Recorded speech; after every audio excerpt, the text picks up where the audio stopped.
ہم کتنا توسل کرتے ہیں بیوی سے۔ آیت اللہ عظمیٰ بہجت رضوان اللہ تعالیٰ علیہ کتنے بڑے عالم، کتنے بڑے عارف، ہر جمعرات پابندی سے حدیث قصہ کی محفل رکھتے تھے، بیوی سے توسل کرتے تھے۔ ابھی بھی ان کے شاگرد یہی کہتے ہیں کہ اگر کوئی بہت پریشانی ہو، زیادہ پریشانی ہو، تو 40 دن لگاتار حدیث قصہ پڑھا کرو۔ امام کی خدمت میں حاضر ہوتا ہے اور امام سے پوچھتا ہے کہ بہرحال میں ابھی خانہ خدا میں مجھے شرف حاصل ہوا تو میں نے رسول خدا کی طرف سے طواف کیا، ان کی نیابت میں کیا، باقی ائمہ کی طرف سے کیا، اور پھر آخر میں کہا کہ میں نے آپ کی جد کی طرف سے بھی کیا۔ تو کہا تو جی کہتا کہ میں بیوی کے لیے کبھی کبھی کرتا ہوں۔ تو انہوں نے کہا کہ نہیں، اگر دوبارہ مشرف ہو تو سب سے پہلے ہماری جد، ہماری ماں کے لیے سب سے پہلے طواف کیا کرو۔ کہا کیوں؟ کہا ان کی منزلت اور مقام سب سے بالا تر ہے۔ اس لیے امام ہادی فرماتے ہیں کہ ہم جس طرح تم پر حجت ہیں، ہماری جد فاطمہ ہم پر حجت ہے۔ بسم اللہ الرحمن الرحیم۔ امام کی خدمت میں حاضر ہوتا ہے اور امام سے پوچھتا ہے کہ بہرحال میں ابھی خانہ خدا میں مجھے شرف حاصل ہوا تو میں نے رسول خدا کی طرف سے طواف کیا، ان کی نیابت میں کیا، باقی ائمہ کی طرف سے کیا، اور پھر آخر میں کہا کہ میں نے آپ کی جد کی طرف سے بھی کیا۔ تو کہا تو جی کہتا کہ میں بیوی کے لیے کبھی کبھی کرتا ہوں۔ تو انہوں نے کہا کہ نہیں، اگر دوبارہ مشرف ہو تو سب سے پہلے ہماری جد، ہماری ماں کے لیے سب سے پہلے طواف کیا کرو۔ کہا کیوں؟ کہا ان کی منزلت اور مقام سب سے بالا تر ہے۔ اس لیے امام ہادی فرماتے ہیں کہ ہم جس طرح تم پر حجت ہیں، ہماری جد فاطمہ ہم پر حجت ہے۔ خوب یہ ظاہر ہے وہ کردار، وہ کہ 18 سال زندگی ہے۔ 18 سال کیا زندگی ہوتی ہے؟ کوئی زندگی نہیں ہے۔ 18 بہاریں زندگی میں دیکھی بی بی نے بس، لیکن اس کے بعد آپ دیکھیں کہ آج قیامت تک کے لیے رول ماڈل ہے وہ ذات، وہ ہستی۔ اتنا کچھ ہے اس ذات کے اندر کہ ہم بیان بھی کرتے رہیں کبھی ختم نہیں ہوتا۔ استقامت، عبادت، بندگی، قناعت، انفاق، خدا کی راہ میں دے دینا، اب یہ آپ سب دیکھیں کہ یہ یہاں کے علاوہ کوئی اس گھر کا مقابلہ نہیں کر سکتا۔ یعنی آپ وجود دیکھیں کہ بیوی مریض ہیں اور ان کو ایک انار کی ضرورت ہے، لیکن مولا کائنات کے پاس نہیں ہے کہ وہ لائیں، تو بیوی نے اپنی چادر دی کہ جائیں اس کو رکھوا کر قرض لیں۔ کہتے ہیں کہ کچھ 2 یا انار لیے کچھ ایسا، اور کسی یہودی کے پاس بیوی کی چادر قرض رکھی اور لے کر آیا، اور رستے میں کوئی اور فقیر بیٹھا ہوا تھا، اور وہ انار جو ہے وہ مولا کائنات نے، ان سے بڑی سخاوت کون کرے گا عزیزان محترم، اور جو ہے وہ اس کو دے دیا، اس کو ضرورت تھی۔ بہرحال بیوی کی خدمت میں پہنچے، دیکھتے ہیں کہ رات کو یہودی کے گھر والے جو ہے وہ دروازے پر کھڑے ہوئے ہیں۔ کہا کیا ہوا؟ کہا آپ جب یہ چادر دے کے گئے، ہم نے اس کو اپنے گھر میں رکھا تو رات کی ہم نے دیکھا کہ اس کے اندر سے نور نکل رہا ہے، اس نور نے ہمیں متوجہ کیا اور ہم آپ کی خدمت میں اسلام قبول کرنے آئے۔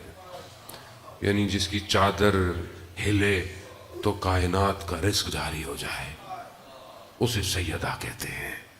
یعنی اگر ذرا سا وہ چادر کو ہلا دے، عزیزان محترم، یہ سارا رزق سیدہ کے توسل سے ہے۔ ہمارا رابطہ کیسا ہے، یہ بڑا امپورٹنٹ ہے۔ ہم کتنا توسل کرتے ہیں بیوی سے۔ آیت اللہ عظمیٰ بہجت رضوان اللہ تعالیٰ علیہ کتنے بڑے عالم، کتنے بڑے عارف، ہر جمعرات پابندی سے حدیث قصہ کی محفل رکھتے تھے، بیوی سے توسل کرتے تھے۔ ابھی بھی ان کے شاگرد یہی کہتے ہیں کہ اگر کوئی بہت پریشانی ہو، زیادہ پریشانی ہو، تو 40 دن لگاتار حدیث قصہ پڑھا کرو اور حدیث قصہ کا ذکر کرو۔ عزیزان محترم، خوب بہرحال بیوی وہ راز ہے کائنات کا کہ جو سارے دروازوں کو کھول دیتا ہے۔ بڑے بڑے علماء، بڑے بڑے عرفاء اپنی زندگی میں بیان کرتے ہیں۔ بہت بڑے عالم دین تھے، جو ہے وہ پیرس تک ان کی پرواز تھی، فلائٹ تھی، آگے کہیں اور جانا تھا۔ بہرحال نہ آشنا تھے، نہ زبان آتی تھی، نہ کچھ تھی، آگے تھی، اور بہرحال جب وہ وہاں اترے تو انہوں نے کہا کہ فی الحال آپ کو رات کو کہیں ٹھہرنا ہے، پھر دوسرے دن کہیں اور آپ نے پہنچنا ہے، دوسرا ہے۔ پریشان کھڑے ہوئے تھے کہ ایئرپورٹ پہنچے تو کارڈ جب دکھایا تو کہا کہ یہ والا ایئرپورٹ نہیں ہے، دوسرا ہے، اور وقت بہت تھوڑا سا ہے۔ کہا میں اسی وقت بی بی زہرا سے متصل ہوا، کہا بی بی آپ کے کام کے لیے تبلیغ پہ جا رہا ہوں، میری مدد کیجیے۔ کہا اچانک سے کوئی شخص آیا اور اس نے کہا کہ میں تمہیں سوار کرتا ہوں، میں اس کو جانتا نہیں تھا، پھر میں نے ڈرا کہ خوف پتہ نہیں کون ہے، دوسرا ملک ہے، کون ہے۔ کہا وہ مجھے میری منزل تک چھوڑ کے آیا، پھر دیکھا تو دروازہ بند ہو جاتا ہے جلدی، آپ کو پتہ ہے فلائٹ سے آدھا گھنٹہ پہلے، اور پھر سرواز نہیں، تو وہاں بھی میں نے دوبارہ بی بی سے توسل ہوا، اور مجھے سب سے پہلے مجھے جو ہے وہ آگے کیا گیا۔ بہرحال زندگی میں ایسی مثالیں انسان کو زندگی میں بہت ملتی ہیں کہ انسان توسل کرے تو پھر زندگی کے راستے کھل جاتے ہیں۔ بڑے بڑے شہداء اپنی زندگیوں کے بارے میں لکھتے ہیں کہ جب ہمیں شکنجوں میں ڈالا گیا، ہمیں مارا گیا، تو ہماری ذات سے 8 سال عراق کی وار تھی، جب ایک پورے گروہ کو پکڑا گیا، اس میں ایک سید تھے، تو انہوں نے کہا کہ ہماری بات مانو، جب نہیں مانی تو انہوں نے کہا کہ جو ہے وہ خاردار تاروں سے جب اس سید کو مارا گیا، تو جیسے ہی وہ تار ان کے سینوں پہ پڑتی تھی تو وہ صرف یا زہرا منہ سے نکلتا تھا، اور کہہ رہا ہے جب اتنا مارا گیا کہ خون ہو گئے اور سینے کی ان کی بھی پسلیاں ٹوٹ گئیں، تو کہا یا سیدہ گواہ رہیے گا، آپ اپنے وقت کے امام کے لیے آپ نے اپنی پسلیاں توڑوا دیں، ہم نے بھی راہ حق میں اپنے آپ کو قربان کر دیا۔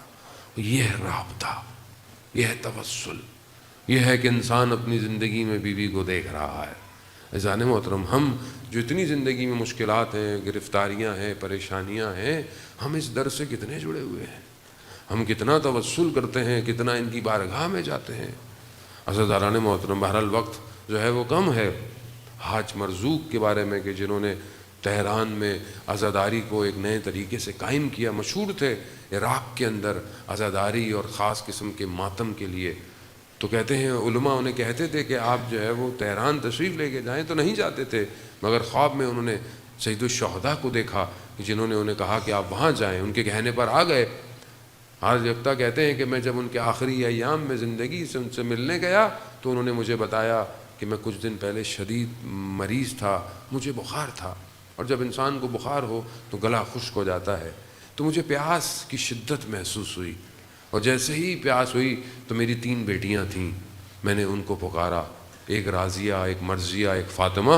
میں نے پہلے راضیہ کہا تو میں نے دیکھا ایک نقاب پوش خاتون تشریف لائی ہیں، پھر میں نے کہا مرضیہ تو وہ خاتون اور آگے بڑھیں، پھر میں نے کہا فاطمہ، تو ان خاتون نے مجھے گلاس دکھایا، کہا ہم آ گئے ہیں نا تمہیں پانی پلانے۔ تو حاج مرزوق کہتے ہیں کہ میں نے کہا بی بی میں جانتا ہوں کہ آپ آئی ہیں، لیکن ادب اور احترام کا تقاضا، میں کیسے آپ سے پانی پیوں؟ کہا حاج مرزوق تم نے ساری زندگی ہمارے بیٹے کی نوکری کی ہے، ہم آخری وقت تمہارے لیے پانی لے کر آئے۔ وہ انسان ظاہر ہے اس مقام پہ پہنچ جاتا ہے عزاداران محترم کہ جب پانی دیا تو پھر بی بی نے کہا حاج مرزوق ہمارے لیے مصائب نہیں پڑھو گے؟ تو کہا بی بی ڈاکٹروں نے منع کیا ہے، دل کی حالت ایسی، مگر آپ جو حکم فرمائیں۔ تو بہرحال بی بی نے امر فرمایا کہ حاج مرزوق علی اصغر کے مصائب پڑھو۔ بہرحال بچے کے مصائب سخت ہوتے ہیں، بی بی بھی جانتی تھیں کہ میرے بیٹے کو کت مشکلات کا سامنا کرنا پڑ گیا۔ ہاں عزاداران محترم، آج فلسطین میں شہید ہونے والے بچے، حتیٰ 2 ماہ کا بھی بچہ ابھی دیکھا گیا، مگر سلام ہو، گو کہ دروازے جلے بھی ہوں گے، بلڈنگیں گری بھی ہوں گی، لیکن صدر اسلام میں حق کے راستے پر اگر پہلا بچہ شہید ہوا تو وہ در و دیوار میں آیا۔ اس وقت اگر مسلمانوں نے استقامت دکھائی ہوتی تو آج فلسطین کے بچے شہید نہ ہوتے۔ عزیزان محترم، اس وقت اگر دروازے کو جلنے سے روک دیا جاتا تو کربلا میں خیمے نہ جلتے۔ داستان مدینہ سے شروع ہوئی ہے، یہ ظلم مدینہ سے شروع ہوا اور مسلمان خاموش رہنے کی عادت اختیار کر گیا۔ آج تک مسلمان خاموش ہے۔